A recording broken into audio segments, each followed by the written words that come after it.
Hello guys, welcome to with in vlogs.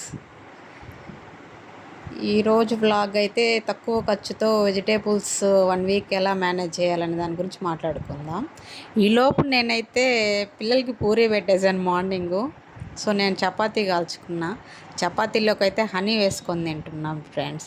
మీలో ఎంతమందికి ఇలా చపాతీని హనీతో కానీ చక్కెరతో కానీ తినడం ఇష్టమో కామెంట్ అయితే చేయండి మర్చిపోకుండా. సో మనం వ్లాగ్లోకి అయితే వెళ్ళిపోదాం. వెజిటేబుల్స్ అయితే కవర్ తీసుకొచ్చాను.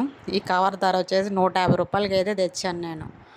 ఇందులో వచ్చేసి మునక్కాయలు, ఈ కొత్తిమీర, కరివేపాకు అయితే ఫ్రీగా ఇచ్చారు.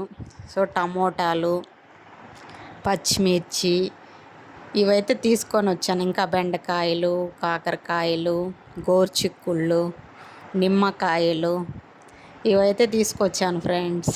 వీటిని ఎలా 1 వీక్ మనం సరిపడా మేనేజ్ చేసుకోవాలో నేను చెప్తాను. మీరు అంటే ఎక్కువ మంది ఉన్న వాళ్ళు ఎలా చేసుకుంటారు, నా వరకు అయితే నేను ఎలా మేనేజ్ చేసుకోగలనో చూపిస్తాను.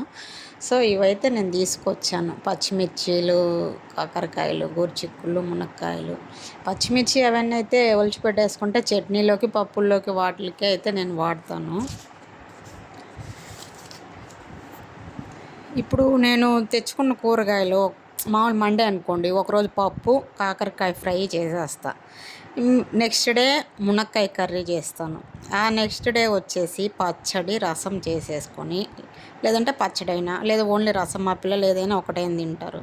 బెండకాయ ఫ్రై అయితే చేసుకుంటాను. సో ఈలోపు నేను పచ్చడికి అయితే ఇక్కడ గ్యాస్ మీద కుండలో పెట్టున్నాను.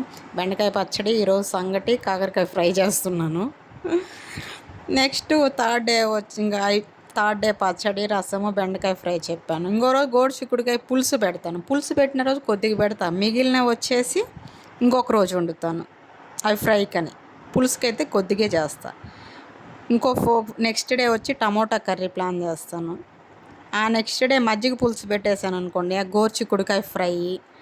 సండే మనం ఎలాగూ నాన్ వెజ్ తింటాం.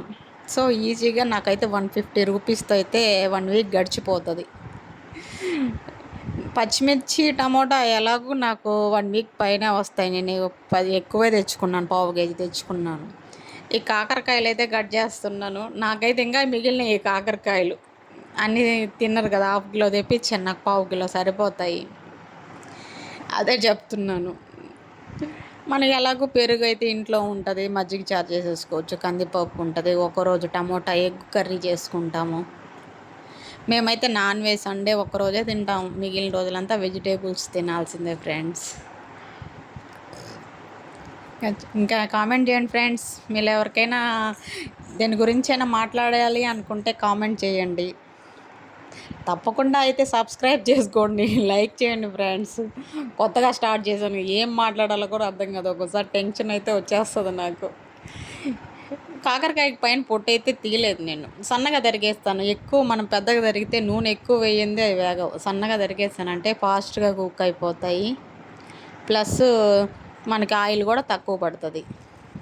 ఈరోజైతే ఉదయాన్నే పిల్లలకి లంచ్ పెట్టా, అందుకని మా వర్క్ చేసుకుంటున్నా. వాళ్ళ పిల్లలు అయితే కాకరకాయ అని తిన్నారు. వాళ్ళకి చేసిన రోజు లెమన్ రైస్ అట్లా చేస్తాను. ఈ బెండకాయ పచ్చడి అయితే ఇంక రోళ్ళు వేయలేదు, ఆ కుండలోనే పప్పు గుత్తేసి అయితే ఎనిపేసాను. ఇక్కడ కాకరకాయ ఫ్రై, ఇక్కడ రాగి పిండి వేసున్న బియ్యం అయితే ఉడికినాయి. నేనైతే రేషన్ బియ్యమే వాడతాను. ఈలోపు దోసకైతే నానబెట్టేసాను ఫ్రెండ్స్.